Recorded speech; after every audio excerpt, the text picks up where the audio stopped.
오늘은 빌립보서 4장 10절에서 23절 말씀으로 모든 쓸 것을 채우시리라 말씀 묵상하겠습니다. 첫 번째, 그리스도인의 참된 능력에 대해서 보겠습니다. 내가 주 안에서 크게 기뻐함은 너희가 나를 생각하던 것이 이제 다시 싹이 남이니 너희가 또한 이를 위하여 생각은 하였으나 기회가 없었느니라. 내가 궁핍함으로 말하는 것이 아니니라. 어떠한 형편에든지 나는 자족하기를 배웠노니 나는 비천에 처할 줄도 알고 풍부에 처할 줄도 알아. 모든 일 곧 배부름과 배고픔과 풍부와 궁핍에도 처할 줄 아는 일체의 비결을 배웠노라. 내게 능력 주시는 자 안에서 내가 모든 것을 할 수 있느니라. 그러나 너희가 내 괴로움에 함께 참여하였으니 잘하였도다. 바울은 편지의 마지막 글을 쓰면서 다시 한번 빌립보 성도들로 인한 기쁨과 감사의 말을 합니다.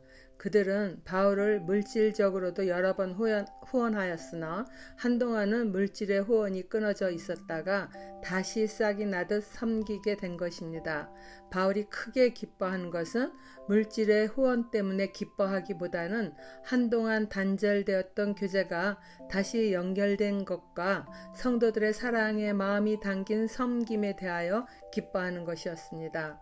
바울은 궁핍하며 비천한 공경 가운데 처하기도 했지만은 어떠한 형편에서든지 능력 주시는 그리스도 안에서 자족하는 것을 배웠다고 말합니다. 즉 배부름과 배고픔, 풍부와 궁핍에도 어떤 환경에서라도 그는 초연함을 잃지 않을 수 있었습니다. 그것은 자신의 힘으로 된 것이 아니며 능력 주시는 그리스도로 말미암은 것입니다.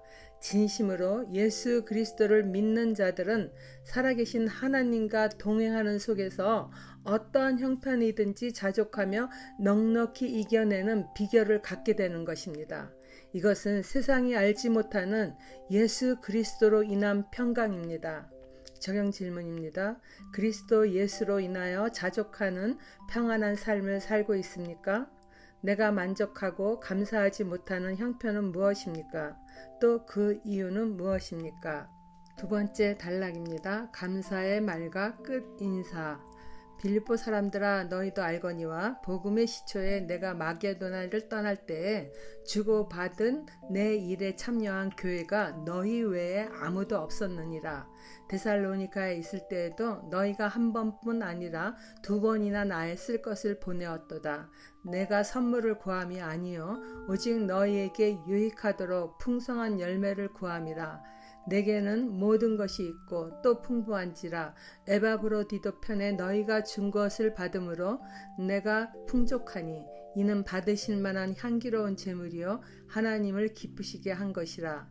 나의 하나님이 그리스도 예수 안에서 영광 가운데 그 풍성한 대로 너희 쓸 것을 채우시리라. 하나님 곧 우리 아버지께 세세 무궁하도록 영광을 돌릴지어다. 아멘. 그리스도 예수 안에 있는 성도에게 각각 문안하라. 나와 함께 있는 형제들이 너희에게 문안하고 모든 성도들이 너희에게 문안하되 특히 가이사의 집 사람들 중 몇이니라. 주 예수 그리스도의 은혜가 너희 심령에 있을지어다. 바울은 2차 선교 여행 중 드로아에서 마게도니아 사람이 자신들을 도와달라며 환상 중에 나타나 유럽으로 건너갔죠. 제일 먼저 도착한 것이 빌립보였습니다. 그곳에서 복음을 전하다 감옥에 갇히기도 했는데 빌립보 성도들은 여러 해가 지났음에도 여전히 복음 전도자 바울을 잊지 않고 그를 돕습니다. 현재는 로마 감옥에 투옥된 바울에게 에바브로디도 편에 물질의 후원을 한 것은 물론이고 유럽에 복음을 전하던 그 초기에 빌립보 교회는 바울의 선교를 위하여 물질 후원을 아끼지 않았던 것입니다. 당시에는 이러한 섬김은 빌립보 교회 외에는 하지 않았기에 아마도 바울은 더욱 빌립보 교회의 섬김에 대한 것을 잊을 수 없었을 것입니다. 그가 데살로니가에서 복음을 전할 때에도 자비량으로 선교해야 하므로 밤낮으로 일하면서 복음을 전하였는데 그때에도 빌립보 교회는 두 번이나 바울의 쓸 것을 보내주었습니다. 바울은 이러한 선물을 구하지 않았으나 도움을 받은 것입니다. 선물은 헬라어로 도마라고 말하는데 그것은 일반적인 선물이 아니라 생계에 필요한 것들을 지원해 주었다는 의미로 쓰이는 단어입니다. 바울의 생계를 도왔다는 것이죠. 바울은 짧은 시간 복음을 전하고 떠난 빌립보 성도들에게 물질의 후원을 받을 것이라는 생각도 하지 못했을 것입니다. 그는 오직 그들의 영적 열매가 풍성하게 열리기만을 구하였다고 합니다.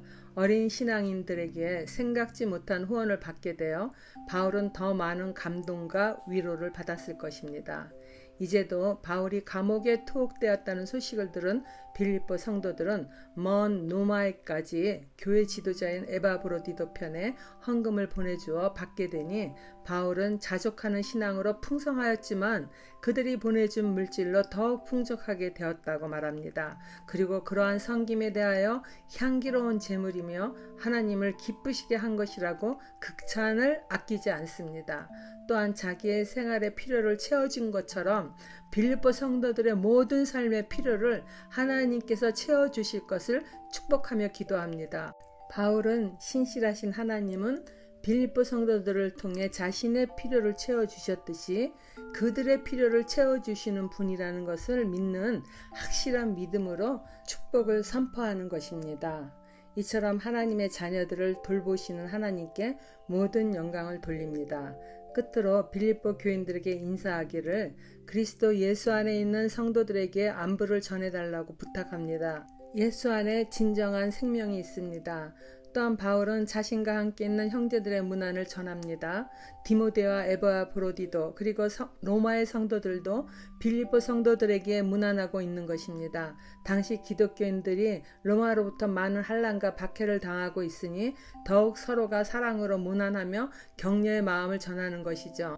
특별히 가이사의 집사람들의 문안도 전하는데 이들은 시위대원들이 예수를 믿고 개종한 사람들이거나 로마 황제 집안의 관리들과 노예들이 바울이 전하는 복음을 듣고 그리스도인이 된 자들로 한 번도 보지 못한 빌립보 믿음의 형제들에게 문안하는 것을 전합니다. 이처럼 믿는 자들은 예수 그리스도의 보혈로 어디에서 어떻게 살든지 간에 이렇게 한 가족이 될 수 있습니다. 적용 질문입니다. 나는 교회에서 어떤 섬김과 수고에 참여하고 있습니까? 섬김을 받고만 있지는 않습니까? 내가 특히 마음을 써서 주의 은혜가 있기를 구하며 문안할 사람은 누구입니까? 기도하겠습니다. 우리의 모든 필요를 채워주시는 하나님 아버지 감사드립니다. 감옥에 갇힌 바울이나 빌립보 형제들이나 서로서로 그리스도의 사랑으로 위로하며 문안하는 아름다운 모습처럼 모든 그리스도인의 삶이 이와 같아지기를 기도합니다. 예수 그리스도께서 우리를 위해 자신을 내어드렸으니 그러한 헌신의 사랑을 본받게 하여 주세요.